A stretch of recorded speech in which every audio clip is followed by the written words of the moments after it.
हे students, बच्चों, हम आज जो चैप्टर हमने कल कंप्लीट किया है formation of democratic government chapter number 26, उसके आज एक्सरसाइजेस स्टार्ट करने जा रहे हैं। फर्स्ट एक्सरसाइज है children, tick the correct option. ठीक है, अपनी बुक में ही करिएगा, ऑप्शन आपको करेक्ट ऑप्शंस टिक करने हैं। ठीक है, चलिए स्टार्ट करते हैं। Which of the following bodies is responsible for conducting free and fair elections in India? बच्चों, बहुत सिंपल क्वेश्चन है एंड बहुत बार हमने चैप्टर में इस चीज़ को रिवाइज की है कि कौन सी बॉडी रिस्पॉन्सिबल होती है फ्री और फेयर इलेक्शन कराने के लिए। Election commission. ठीक है, option number A election commission. Next है, what is the minimum age required for getting the right to vote in India?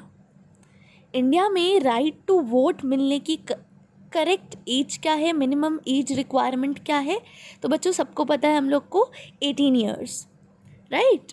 Next question देखेंगे, क्वेश्चन नंबर 3।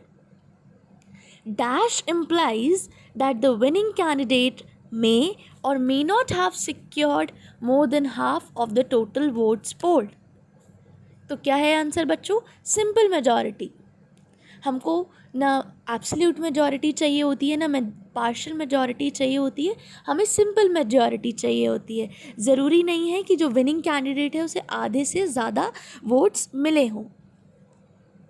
फोर्थ है, all the political parties need to be registered with the dash. कहाँ पे बच्चों उनको register करवाना पड़ता है political parties को? ऑफ कोर्स इलेक्शन कमीशन में। इलेक्शन कमीशन ही हमारी कंट्री में free and fair elections conduct कराती है एंड इलेक्शन से रिलेटेड जो भी रजिस्ट्रेशंस होते हैं, जो भी सिंबल्स वगैरह प्रोवाइड कराए जाते हैं, वो सब इलेक्शन कमीशन के द्वारा होते हैं। नेक्स्ट है बच्चों, there are dash national parties currently recognised by the election commission. Present time पे कौन कौन सी पार्टीज़ हैं बच्चों? 6 ऐसी पार्टीज़ हैं जिनको इलेक्शन कमीशन रिकग्नाइज कर चुकी है। बहुत फेमस वाली पार्टीज़ हैं वही 6 पार्टीज़। नेक्स्ट है बच्चों, dash is the election symbol of Indian national Congress. Indian national Congress का बच्चों इलेक्शन सिंबल हम सबको पता है, कल आपने ड्रॉ भी किए थे इलेक्शन सिंबल्स, वो है हैंड। लोटस है बीजेपी का एंड एलिफेंट है बीएसपी का। चलिए बच्चों, अब नेक्स्ट पार्ट करेंगे हम ट्रू फॉल्स। बच्चों अपना मोबाइल स्क्रीन टिल्ट कर लीजिए। सेकेंड क्वेश्चन है, state whether the following statements are true और फॉल्स। तो पहला स्टेटमेंट है, right to equality is available to the entire voting population of the country. बिल्कुल सही, कोई भेदभाव नहीं होता है, जितने भी लोग वोट कर सकते हैं, सबके पास राइट टू इक्वालिटी है। And MLA represents an assembly constitution in the gram sabha. नहीं बच्चों, एमएलए असेंबली कॉन्स्टिट्यूशन को ग्राम सभा में रिप्रेजेंट नहीं करता। नेक्स्ट है, the presiding officer is in the charge of the constituency. ऐसा होता है क्या बच्चों? नहीं, ये भी स्टेटमेंट फॉल्स है। जो प्रिसाइडिंग ऑफिसर है वो कॉन्स्टिट्यूएंसी बच्चों प्रॉपरली स्पेल करेंगे, का ऑफिसर नहीं होता, इसकी स्पेलिंग आप ध्यान रखेंगे। नेक्स्ट है, Samajwadi party is the oldest national party.